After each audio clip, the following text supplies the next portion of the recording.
On today's episode of Survival Dispatch News, we're talking mindset.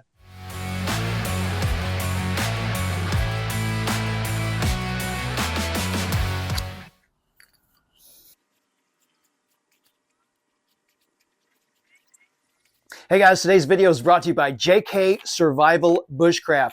These guys sent us all kinds of cool stuff. For instance, this is the JK Survival Bushcraft Leviathan fire starter. As you can see, it's a jute rope style fire starter, and it's got an attached ferro rod as well.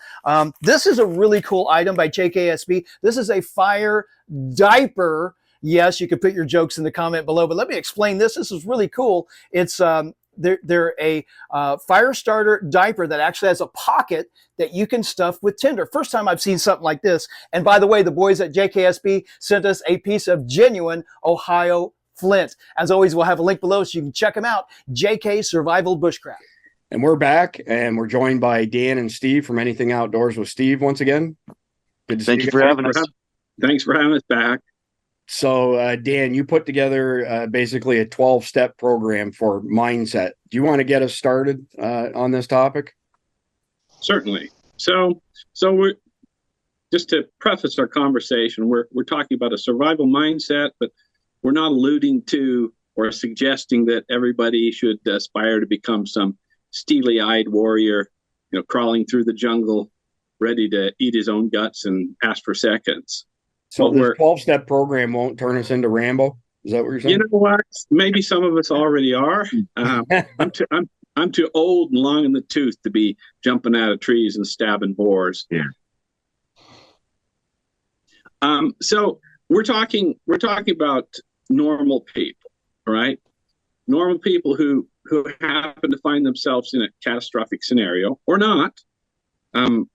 How we can better, condition ourselves to have a mindset that will increase the probability of our personal comfort or our survival, just in case things go awry. So this is a basic gist of our conversation. Yeah, and that can happen on your daily too, where you're just on a normal hike, and all of a sudden you realize, wait a second, I'm lost. And so this is something that can happen anytime, any day. Yeah, it happens. So whether our calamity is a large one or a small one, whether we're dealing with a zombie apocalypse with nuclear mushroom clouds on the horizon, or just a bad storm, or a flood, or something that just goes awry in our life. We have a flat tire. We come down off of the trail, been hiking all day, and surprise, your truck tire's flat. So the mental tools to deal with that are essentially the same, right? The more calmly that we can assess a situation, the more appropriate our mitigation measures will be, arguably. Yeah, I mean, Jason Saul. Okay, so how do we do that? We got a little bit of a lag going on here today. Yes. But Jason Sawyer frequently draws attention to the fact that there's different levels of SHTF. So there's the example that you just gave where, you got a flat tire. It's not the end of the world, but, you now have a situation that you have to deal with, especially, if you're, in a very remote area, all the way up to, like you said, with a mushroom cloud from a nuclear event. Yeah. So there's all these different levels of SHTF in between. But I think if I'm understanding your point correctly, is that you're saying having a consistent number of things in your mindset, like remaining calm and whatnot, will help you get past whatever this event is. Yes, sir. That's the gist of our conversation. Okay. So, but the devil's always in the details, isn't it? So how do we go about, we all know what this means.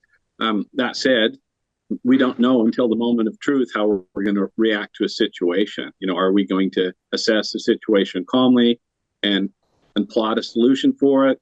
Or are we going to run around in circles, flailing our arms, wailing, bemoaning our fate? And we're going to sit in a corner and weep? We don't know that really until we're put in that situation. So this is a mental conditioning that we should be doing our entire lives. It serves us well throughout all aspects of our life. Even if something catastrophic never happens to you, just, life is a series of things that you don't want to deal with quite frequently. And, things go wrong, things break, people sick, there's traffic accidents, etc. Having the right mental mindset really helps us get through life in general, but it definitely prepares us for it when things go awry. So, how do we condition ourselves to be stronger and to have a clearer survival mindset? I would start by saying, leave your comfort zone. Okay. What that means is, we, especially those of us who live in developed countries, our society, our technologies have made us very soft. They've made us averse to exertion and discomfort. We think that if our coffee's cold, we've suffered a major misfortune. Right. We're just too soft. We're house cats, essentially. We're house cats. Start leaving your comfort zone. Challenge yourself a little bit. In whatever way that is for you. Some people might be, physically fit and go up the mountain kind of people, survivalist types, and so the bar that they need to raise is different than somebody that has a sedentary lifestyle, sitting on the sofa watching TV, eating potato chips.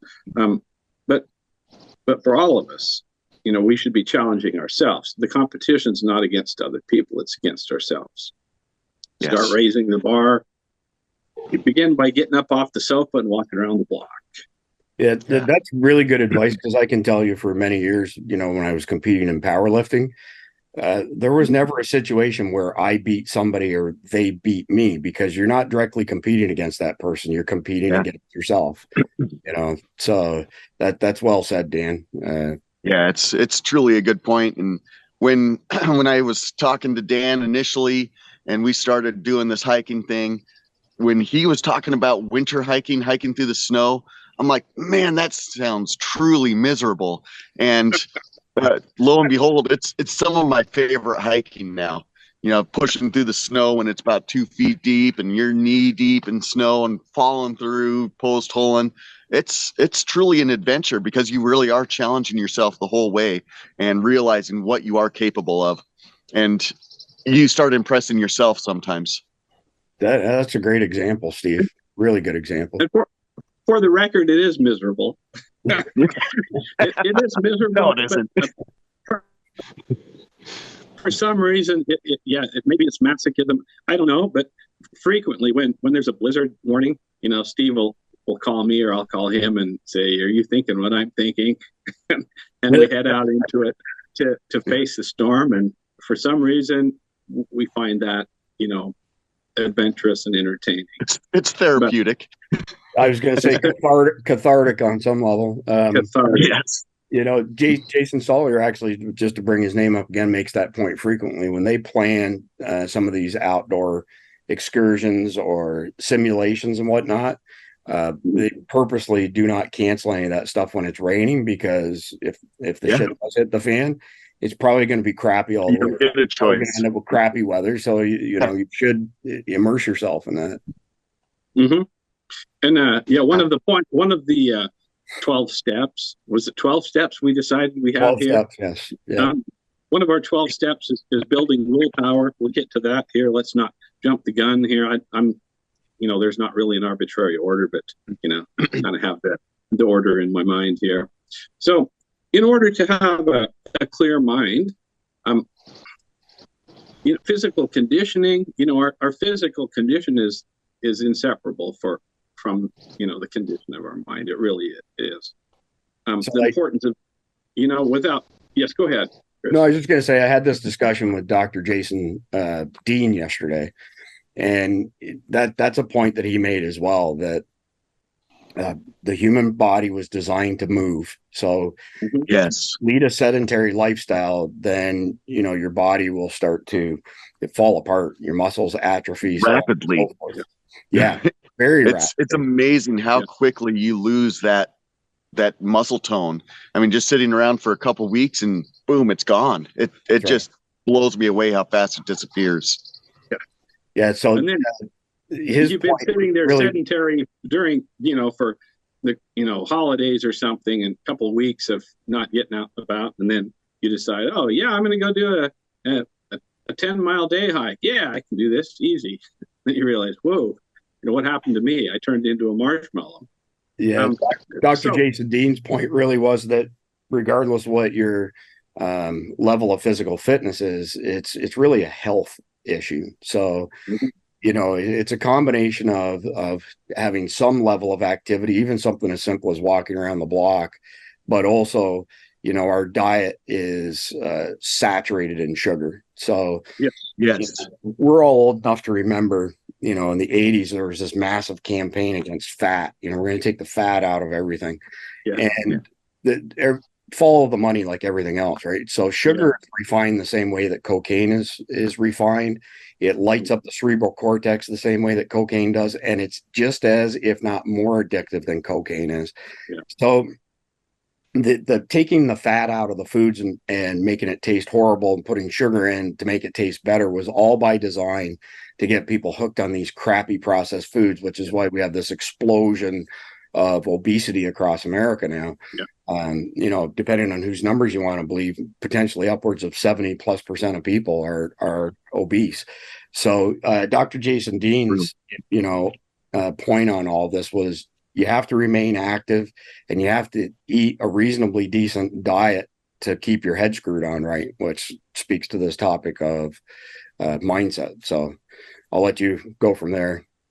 So great point. Throw away your sugary drinks. It's poison. It's sweet poison. It's the best thing you can do for your health. Ditch the sugar.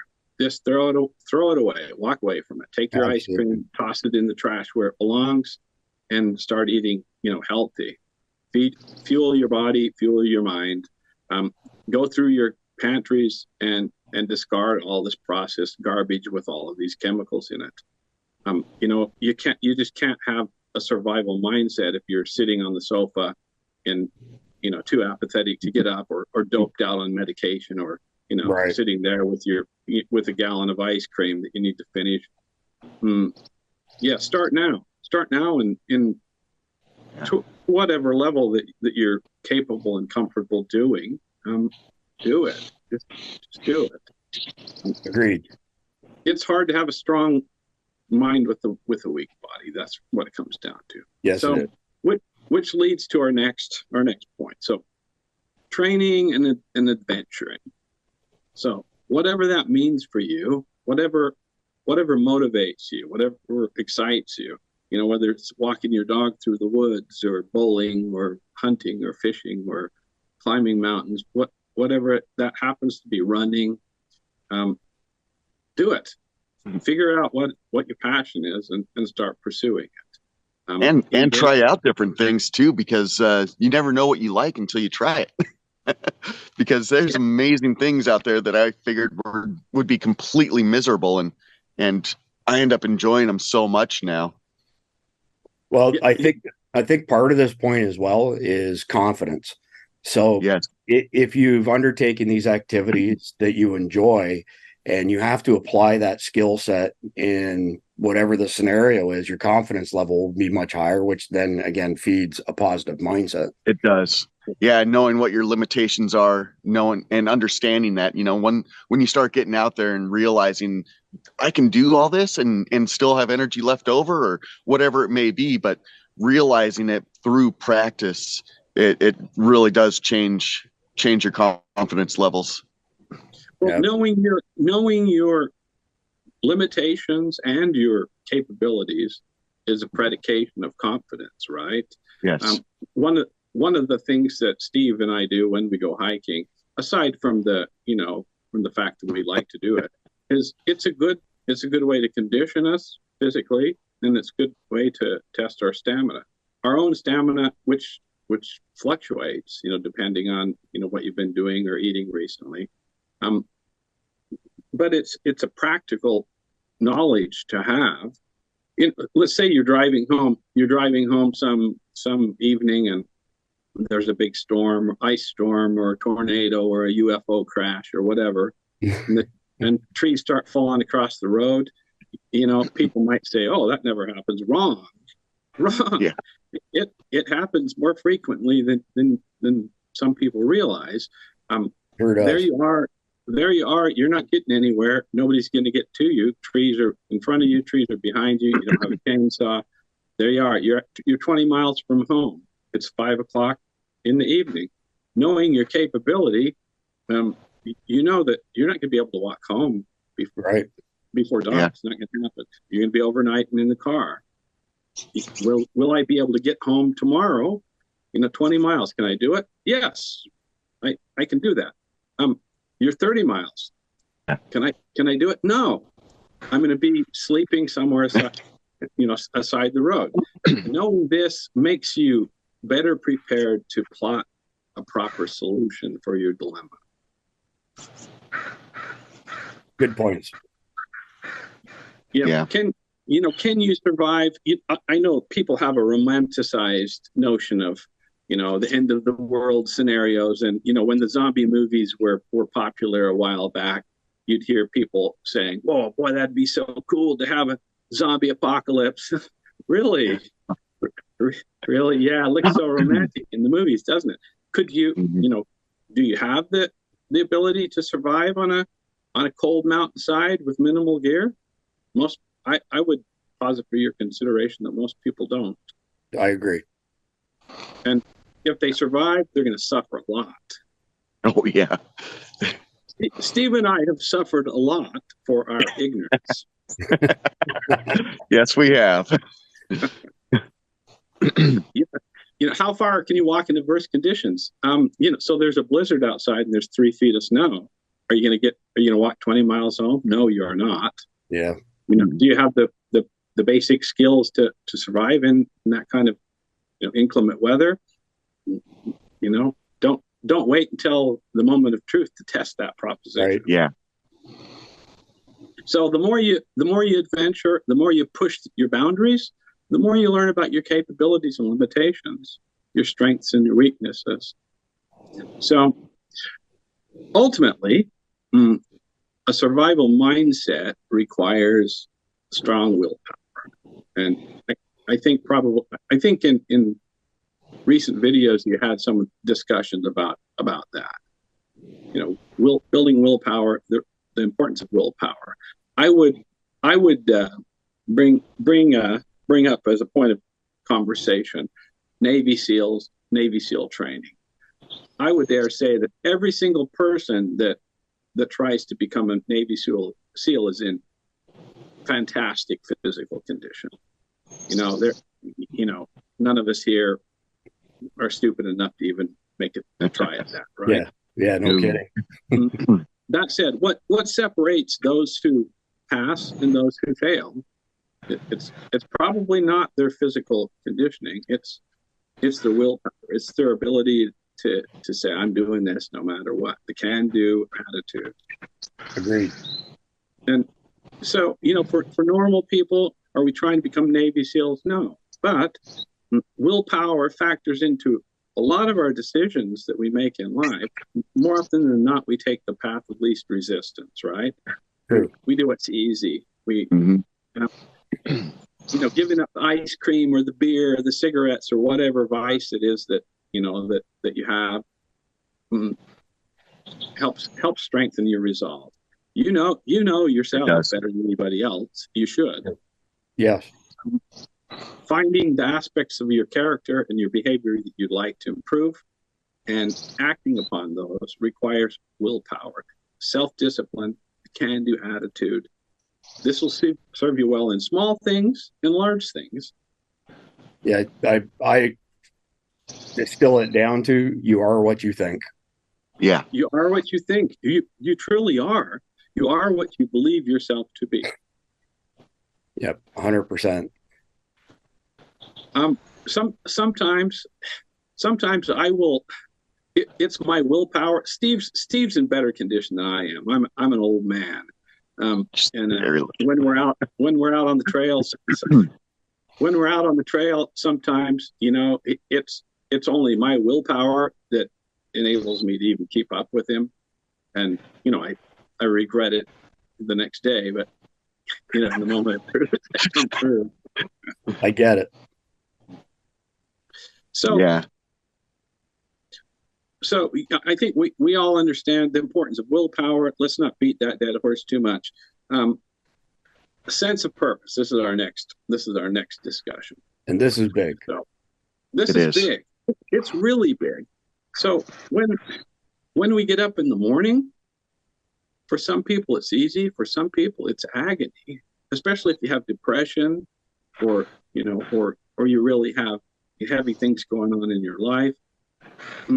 Finding a sense of purpose is critical to being happy in life. Yeah, you have to have a reason for your feet to hit the ground running first thing. Yes. Otherwise, it's very slippery slope. Mm-hmm. So find a reason to live. Find a reason that you truly believe in. You know, everybody needs to decide for themselves what that means. You know, but we have to believe that our existence is meaningful. Couldn't agree more. I think it was it Nietzsche, Friedrich Nietzsche said, let me see if I can remember this. He who has a why to live can bear almost any how. And what he's saying, that is to say, if you have a purpose for existence, whatever obstacles stand in your way, you're willing and capable of overcoming them. But if your existence is hopeless, if you're a nihilist, if you're apathetic, and you know obstacles, you know, fall in your way, it's easy to just throw your hands up and say, "Yeah, I can't do this. I give up. Why me?" You know. And it's for some people, it's a lot easier than others. You know, it very is dependent on your willpower and what you're capable of. Yeah, I think one of the things, it's not really related to purpose, but when you have law enforcement training, especially, but also, you know, other types of training from the military, one of the top things they teach you is never give up. Yes. Because once you give up, you're done. That's it. Yeah, that's the defining line right there. I mean, there's no question about it. And that's all up here. And that's what they're trying to teach you the whole time. Absolutely. So yeah, like I said, this is a important in normal day-to-day life, but especially when life throws you a curveball. You know, people that you care about die. You know, you're somebody in your family has a health issue. You know, you have a car accident. You know, a tree falls on your house. Whatever it is, having this grounded sense of purpose makes it a lot easier to get through that. If in the background. Yeah, as an aside, I won't tell the story because it's long, but somebody taught me many, many years ago that good, bad, or otherwise, everything comes to an end. So, you know, I've been through some pretty horrific wrecks and surgeries and whatnot, and you're stronger than what you think. And if you have it in your mind, this is going to end. This is going to come to an end. You can get through it. But if you have that sense of despair, you're done. You're cooked. Yes. Yeah. If you believe that this is it, this is going to be your future, that here's where the past stops, you've already beaten yourself. If you can tell yourself and believe it that this too shall pass, you'll get through it. You'll get through it. But having some willpower, having a sense of purpose makes it a lot easier to make that conclusion, doesn't it? If you have a lot of, you know, of painful, agonizing thoughts already weighing down your psyche, you know, it's easier said than done. Not everybody is mentally strong. That's why we're having this conversation. No matter where you are physically or mentally, we should all be working on both of those. Yeah, and that's why it's important to get out there and start testing yourself now. So that way you have that understanding. So let's segue to our next point. So everybody needs something to believe in. We all need faith or belief in something, right? Apathy is your enemy. In all aspects of life, apathy is your enemy. I'm not here to sell you some, religious or philosophical tenet. However, having something to believe in that's larger than yourself is a good foundation for mental tranquility. So whatever that means to you, being able to remind yourself in troubling times, being able to remind yourself that of some inspiring religious tenet, or some stoic advocation, or whatever philosophy or mantra that you have to power up, a Taoist acceptance of the universal flow, whatever floats your boat, man. Everybody needs. I feel that we're all right where we're supposed to be at every point in time. So if you have that type of mindset, you'll at the very least you walk away from every bad situation with knowledge and lessons learned. But again, I'm always fond of believing we are exactly where we're supposed to be. So it's a good way to view life, and in retrospect, a lot of the difficult times in my life when I thought, wow, why me, poor me, everybody, behold my self-pity, I look back and realized what a fantastic learning experience that was. It made me a stronger and better person. Absolutely. So believing in something is better than believing in nothing. Sure is. Yeah. And I posit for your consideration that being a nihilist is one of the worst things that you can be. Believing in nothing, having no sense of purpose, believing everything is futile. What an awful way to go through existence. Well, and that in itself becomes a self-fulfilling prophecy. It does. You're back to you are what you think. So you are what you think. The reality is all of us will face devastating events in our lives. All of us. We might not, there might be an improbability that we all, see nuclear war, the zombie apocalypse, or whatever, these outrageous, catastrophic events. Okay, that said, I guarantee you there will be personal events that are absolutely devastating to every one of us. Everybody that we love and care for, without exception, every one of us will see people who get sick, who die. We're going to ultimately have to face our own mortal demise. That's the weight of mortality. Accept your mortality boldly. What is it? The adage, a coward dies 1,000 deaths in his mind. A brave man dies but once. Interesting. Except we're all going to go. We're all going to go. Accept that and enjoy the ride until that point. Good advice. The great Roman general and emperor Marcus Aurelius said, "Death smiles on all of us. All we can do is smile back. Smile back, man, and enjoy your time. What a precious, miraculous, fantastic experience you have living on this earth. Make the best of it." And it's so short. It's so short. It just flies by. Well, I was in a boardroom at one point in time, and this guy said, "Life's too short." And the CEO had a pretty good sense of humor. He looked at him. He said, "It's the longest thing you'll ever do." That's a good one. That's good. So, in the moment of truth, can we remain calm?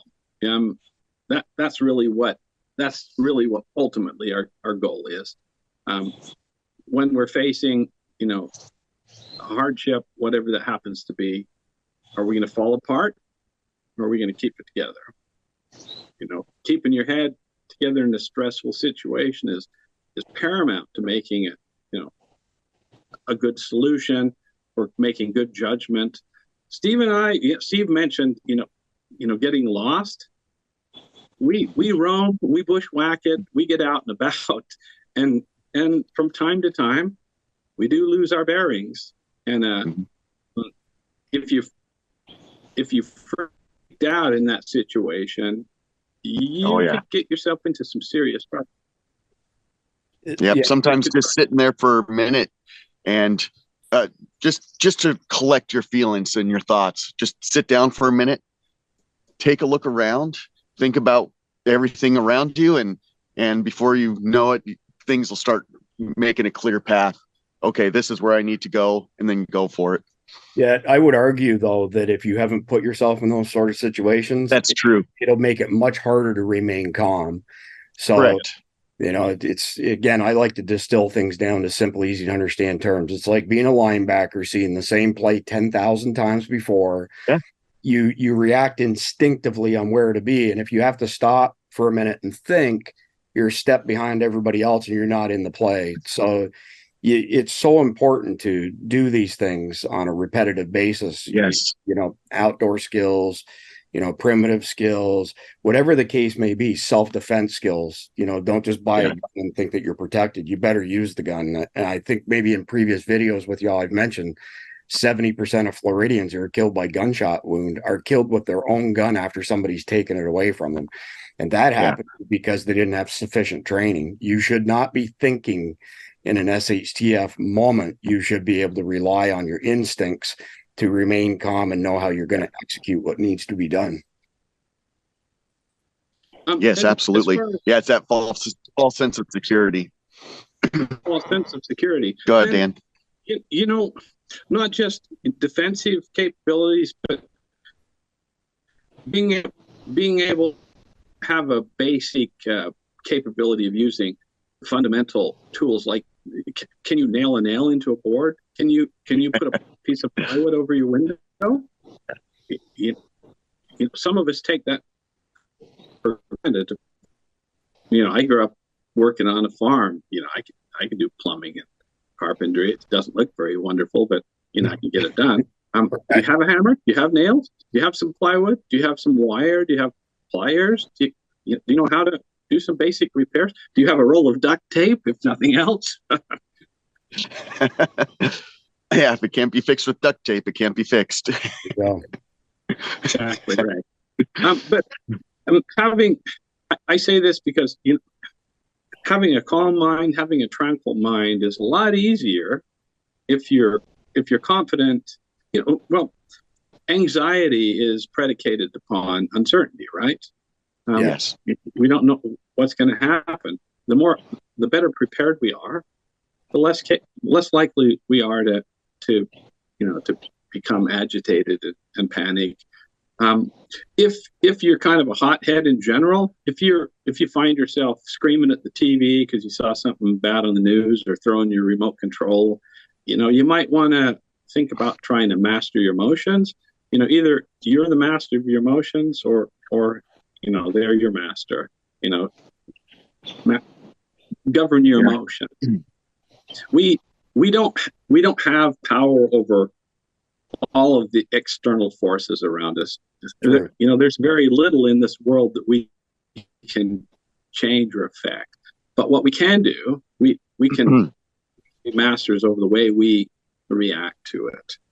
Yeah, Jason Sawyer frequently says, you know, don't lose your mind over things like nuclear war and whatnot, because they're way beyond our control. So focus on what you can control that's in, you know, within the realm of possibilities. Yeah. And ultimately these type of situations, if you look out your window and there's the nuclear mushroom cloud, it is what it is. Whether or not you know, jump up and down screaming and, you know, flail your arms or go in the corner or weep or just face it stoically, it is what it is. You're not changing it. So, you know, if you find yourself distressed over any situation, even the flat tire analogy, which is a true anecdote. You know, I came down, I'd been hiking alone all day, came down, I was absolutely spent. And I got down off the mountain and I looked at my truck and it had a flat tire. It was getting dark. I just thought, well, all right. Here we go. Didn't want to deal with this, but here it is. How you react to it is the only thing that you can affect. it's your only power over a situation is your reaction. Steve and I, we have a very poor habit of sometimes pushing the edge of the envelope as far as how far in on a snowy road we can get my truck.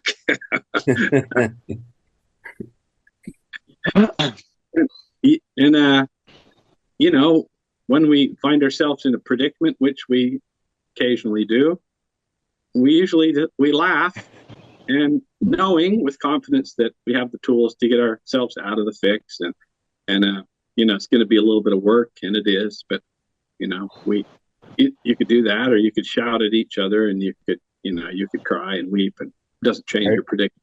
Right? Sure doesn't. So learn to remain calm, learn to keep things in perspective, try to be the master of your emotion. Next discussion point. Man, I'm sorry, this is starting to sound like a lecture. You guys want to have an intermission and eat some popcorn? Yeah. Feed your positive mind. Here's our next point. So feed your positive mind. There are two wolves in your mind. There's a wolf that thrives on positivity. There's a wolf that thrives on negativity. Okay, the wolf that you feed the most, that will be the wolf that shall ultimately prevail. So feed your positive wolf. If you find yourself, you know, spending inordinate amounts of time, you know, scrolling through degenerate, pernicious, you know, videos online, and that seems to be what it is these days, and you know, or watching this, I call it anger porn or rage porn, you know, a subject that makes people angry, and you know, some people thrive on that, you know, that fight or flight surge of adrenaline they get when they, you know, see something that makes them angry, and it's not healthy. It's not healthy. You know, what you're cultivating in your mind ultimately becomes what you are. Yeah. If you're filling your mind with negativity and drama and despairing thoughts, that's what you become, is a negative drama queen. Or sadly, more often, these trolls that you see, you know, posting cynical and hypercritical comments in YouTube videos and other social media posts, it's just obvious that that's all they're doing. They're bored, have no purpose. They spend time smack posting, basically. And my favorite one is somebody posting a comment on a video and shredding the video and saying it was a waste of their time, but they still had time to not only are you watching, right? Like, if it was such a waste. Watching it and then taking the time to post that negative comment. Good for you. So most of the time what that is somebody trying to build themselves up. Many years ago. Yeah, I had lunch with Lou Holtz many years ago, and I won't go into all the gory details, but he essentially stated that there are two types of people in this world. There are those people who elevate themselves by elevating everybody around them, and those who elevate themselves by putting other people down. And he said, the good news is you got a choice which bucket that you're in. And there's far too many people, especially these cowards and pansies who hide behind a keyboard, that try and give themselves some false sense of importance by putting other people down, threatening other people, so on and so forth. I scroll through some of the comments we get and just shake my head thinking, golly, you know, some people need to get a life. But anyway, and it's a great point. And, you know, to expand on that, I would addressing those people in particular, and you know who you are. If you're spending inordinate amounts of time on sites and writing angry and cynical comments, this topic that we're discussing today, this is for you. You know, start feeding your positive mind. You know, don't let the wolf live in your mind. Let the positive wolf become a force of positive energy for you. And then you become a positive force, and you're spreading positivity. And before you know it, those of us who wish to live in a positive world surrounded by positive people, empower each other. And we all feel happier and encouraged by that. And to your point, exactly too. I mean, there's so much of it available. It's everywhere. So there's just no escape from it already. So if you start to switch that over to where you're no longer watching the negative, the fear porn, the anger porn, all that stuff, and you start to switch it over, you're creating change by yourself and making other factors of life more prevalent by doing so. So if people stop watching all that negative stuff and start going towards the positive, that's what's going to be more available. You're just feeding the wrong wolf, as you're saying. Yep. Well, best case scenario, our mainstream media is infotainment. Worst case scenario, it's propagandatainment. Yeah. Gone from over 400 independently owned news organizations in the early 80s to a handful of these mega corporations who control almost all of the mainstream media. And it's all bullshit. Every last bit of it. Doesn't matter where it is on the political spectrum. It's complete and utter bullshit, which is why I cut the cable many, many years ago, because it's just, that stuff will turn your brain to mush. But people get addicted to it. They'll memorize and regurgitate, but they won't take the time to do the research to, think through and try and connect the dots. COVID would be a good example of that, but we won't go deep into that. Otherwise, YouTube will drop the hammer on us. That's a deep rabbit hole. Sure, but it's becoming obvious too with their ratings. I mean, they're seeing their ratings dropping like crazy, and other news channels that are independent and actually report news, even on YouTube. The YouTube ratings on some of these news channels far exceed CNN, and it's amazing to see that. Yeah. What's the next? There's a lot of hungry, positive wolves out there trying to feed their positivity. And I concur with you, Chris. The best thing you can do in your life for your mind and for your sense of well-being and happiness, turn off that damn television. Just turn it off. Turn that garbage off. Get it out of your lives. If you have young kids, be very cautious about what you expose them to. The world is full of filth. If you have not already realized that. There's a reason that our parents referred to the TV as the idiot box. Yes. Yeah. What's the next point, Dan? So next point, fear and anxiety. So fear is a physical a practical evolutionary trait that we developed, through time. It's kept a lot of us from doing a lot of stupid things. It's or not, or not. Yeah. Or not. Been there. Yeah. Steve and I, we could still, even at this stage in life, I'd like to say that I haven't done anything stupid, but that would be incorrect. I think pretty much every guy, at least from our generation, Dan, at one point or many points in time in their life, have had the balls bigger than the brain syndrome come into play.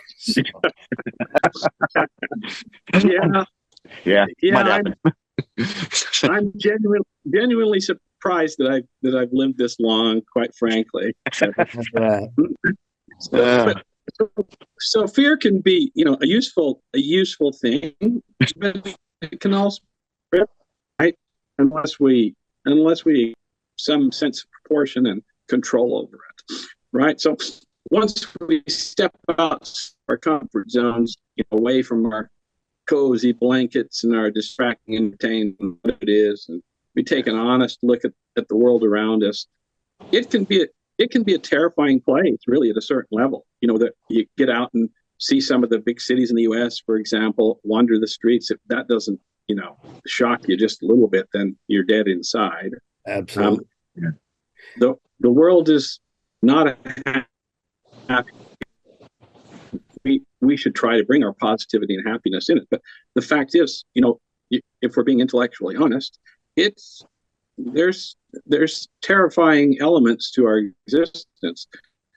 Existential angst is a core part of our psyche. It really is.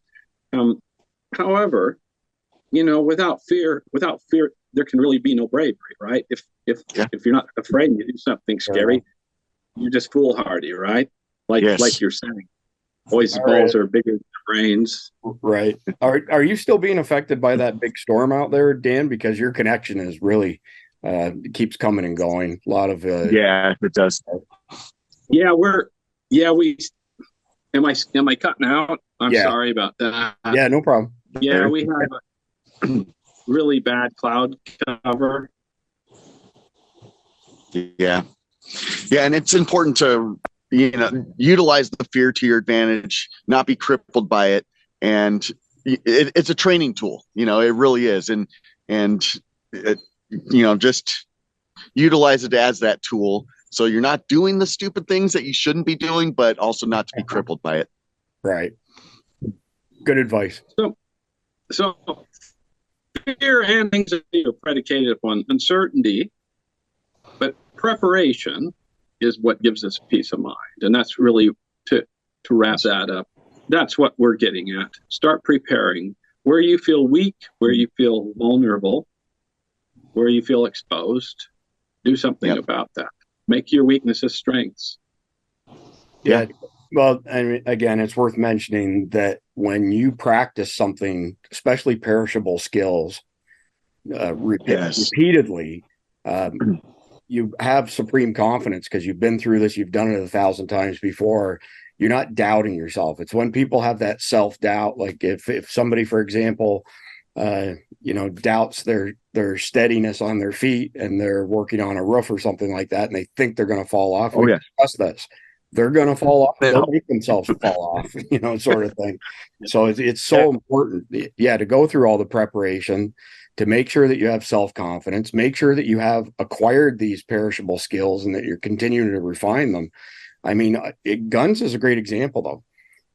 A lot of people buy guns and they don't get the training. They don't shoot on a regular basis. And I think you said, Steve, false sense of security because don't have any skills in that area whatsoever. And so all of these things, whether it's something radical, like something that could cause death, like working with firearms, all the way to something that's relatively innocuous. If you don't practice it, you're not going to have self-confidence. You're not going to have good abilities, and you're not going to execute. Yes. Yeah. Well said. Yeah. Can you change a tire? For example. Time to learn. Well, before we wrap up, let me throw this one out there. There's a bunch of articles that I've read in recent years that basically say almost everybody below a certain age, somewhere call it around 30 years old, can't read a map. So, that's scary. So if we were to have an EMP, if a network was to go down, if their battery in their phone was to die, how do they find their way to where they need to get, especially, if they're not in a, urban or well-populated area? Now you could be looking at a life and death situation over something as simple as learning how to read a map. Yeah. And we've become so accustomed to having all that information right here, and to step away from that and try to learn on your own is scary to most people. And, even I have tons of information saved in my cell phone. And if that were to disappear, I'd be a little sad about that. But, so it is something to try to break that habit too. It's difficult. Yeah, agreed. So, Dan, do you have any more points there before we wrap up for today? No. So maybe I should. Well, sorry, my we're a bit sporadic, but I guess I could kind of wrap it up. So, know your capabilities. Prepare your basic survival requirements, whatever that means to you. Okay. Get your food supplies ready, all of this, get your garden going, work on your physical conditioning. And then you're going to be building up your mental strength. Okay, you're stronger than you think you are. True. Yes. Always keep in mind, no matter what we go through in life, you are the descendant, whoever you are, you're the descendant of stalwart survivors. Your ancestors were mighty heroes who stood up against everything the universe could throw against them. They're mighty. They were mighty heroes, and so can you be. You are, whether you realize it or not. So find the greatness within you. Yeah. Very, very profound. Well said. Sorry. Could I get a hallelujah? Hallelujah. Amen, amen from the back row. Amen. All right. Well, listen, y'all, appreciate you being on Survival Dispatch News again. Look forward to having you all back again. I don't know. I think it's about 82 degrees and sunny out here. I just want to share that with y'all. You know, I've got rain. Steve's got rain, and Dan, you got snow and dreariness. And he's losing his connection. Yeah, and his connection just took a jet. So, all right. Well, sorry about that. Appreciate you guys being on the show. See you all soon. Yeah, thank you again for having us. Absolutely. And for everybody else out there, please like, comment, subscribe, share. Helps us a lot with the algorithm. And we appreciate you following Survival Dispatch News.